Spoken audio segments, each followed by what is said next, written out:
नमस्कार। आज हम होर्मुज की समुद्र धुनी के बारे में बात करने वाले हैं। ये दुनिया के नक्शे पर शायद पानी की पट्टी ही दिखे, पर वैश्विक मामलों में, खासकर ऊर्जा सुरक्षा में इसका महत्व बहुत ज्यादा है। आज हम इसके बारे में कुछ बातें समझने की कोशिश करेंगे कि आखिर ये जलमार्ग इतना अहम क्यों है। अब भी जो तनाव बढ़ रहा है, इसका मतलब क्या है? तो चलो शुरू करते हैं इसके भूगोल और आर्थिक पहलू से। ये कहाँ है और क्यों इतना जरूरी है? ये समुद्र धुनी उत्तर में ईरान और दक्षिण में संयुक्त अरब अमीरात व ओमान के बीच स्थित है। असल में फारस की खाड़ी को ओमान की खाड़ी से और फिर अरब सागर और हिंद महासागर से जोड़ने वाला एकमात्र समुद्री रास्ता है। और ये काफी संकरा है, मतलब कई जगह जहाजों को आने जाने के लिए तयशुदा गलियारे ही इस्तेमाल हो पाते हैं।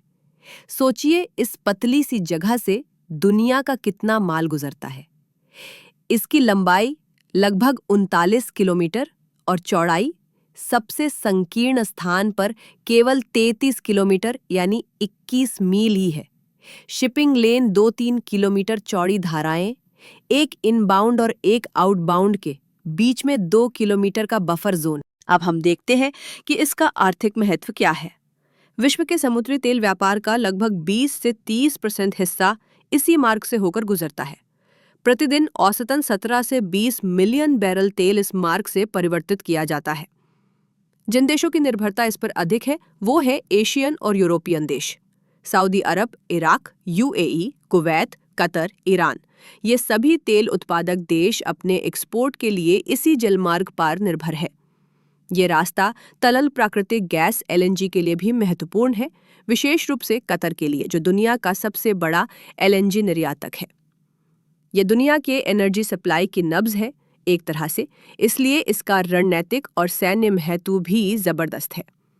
मतलब जिसके नियंत्रण में ये रास्ता है वो वैश्विक तेल बाजार पर बड़ा असर डाल सकता है। इसलिए ईरान कई बार, खासकर जब तनाव बढ़ता है, तब इसे बंद करने की धमकी देता है। एक तरह से दुनिया पर दबाव बनाने की कोशिश करता है। इसीलिए अमेरिका की नौसेना की 5वीं बेड़ा 5th फ्लीट, जो बहरीन में तैनात है, यहाँ निरंतर मौजूद रहती है ताकि इस मार्ग की स्वतंत्रता बनी रहे। सिर्फ अमेरिका ही नहीं, इजराइल और अमेरिका के खाड़ी सहयोगी देश है जैसे सऊदी अरब, यूएई, वो भी इस मार्ग पर अपनी ऊर्जा आपूर्ति और व्यापार के लिए निर्भर है। अंतर्राष्ट्रीय कानून UNCLOS, संयुक्त राष्ट्र समुद्री कानून सम्मेलन के अनुसार ये एक अंतर्राष्ट्रीय जलमार्ग है। इसलिए भले ही ये ईरान और ओमान की सीमाओं से लगा है, सभी जहाज़ों को पारगमन मार्ग का अधिकार है। वो बिना रोक टोक के इस मार्ग से जा सकते हैं। पर यहाँ ईरान ने UNCLOS पर हस्ताक्षर नहीं किए हैं, लेकिन इसे अंतर्राष्ट्रीय परंपरागत कानूनों का पालन करना होता है। ईरान का दावा है कि अगर उसकी तेल आपूर्ति रोकी गई या उस पर हमला हुआ तो वो आत्मरक्षा में ये जलमार्ग को बंद कर सकता है। यहाँ पहले भी तनाव रहा है। 1980 के दशक ईरान इराक युद्ध के दौरान यहाँ टैंकर युद्ध ही हो गया था। ईरान और इराक दोनों ने तेल टैंकरों पर हमले किए, खासकर तटस्थ देशों के टैंकरों पर। अमेरिका ने ऑपरेशन अर्नेस्ट विल शुरू किया ताकि कुवैती टैंकरों की सुरक्षा की जा सके। कई नौसैन्य झड़पें भी हुईं। जब अमेरिका या उसके सहयोगियों ने ईरान पर प्रतिबंध लगाए, ईरान ने इस जलमार्ग को बंद करने की चेतावनी दी।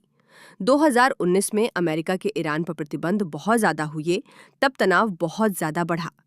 कई तेल टैंकरों पर हमले या जब्ती की घटनाएं हुईं।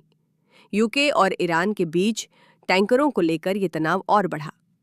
अमेरिका ने क्षेत्र में समुद्री सुरक्षा के लिए एक अंतर्राष्ट्रीय गश्ती दल बनाया है। वर्तमान स्थिति में ईरान की संसद ने एक प्रस्ताव पास किया है जिसमें इस जलमार्ग को अवरुद्ध करने की अनुमति दी गई है। और इसके पीछे का बहुत बड़ा कारण ये है कि अमेरिका द्वारा ईरान के परमाणु ठिकानों पर सैन्य हमले और इजराइल के साथ बढ़ता तनाव इसे एक गंभीर चेतावनी माना जा रहा है। परंतु अभी दोनों देशों के मध्य में शांति प्रस्थापित हुई है, तो अभी के लिए ये संकट टल सा गया है। इस जलमार्ग का वैश्विक महत्व ये है कि अगर ये मार्ग बंद हो जाता है तो तेल की आपूर्ति कम हो जाएगी, जिससे सभी की कीमतें बढ़ेंगी। वैश्विक महंगाई पर भी इसका असर पड़ेगा। इस परिस्थिति में अमेरिका, इजराइल, खाड़ी देश और ईरान के बीच सीधा टकराव हो सकता है। आर्थिक अस्थिरता पैदा हो सकती है। आपूर्ति श्रृंखलाएं और शिपिंग लेन खतरे में पड़ सकते हैं। तो आपको ये वीडियो कैसा लगा ये आप कमेंट में बताइए। और हाँ, हमारे चैनल को लाइक करना ना भूलिए।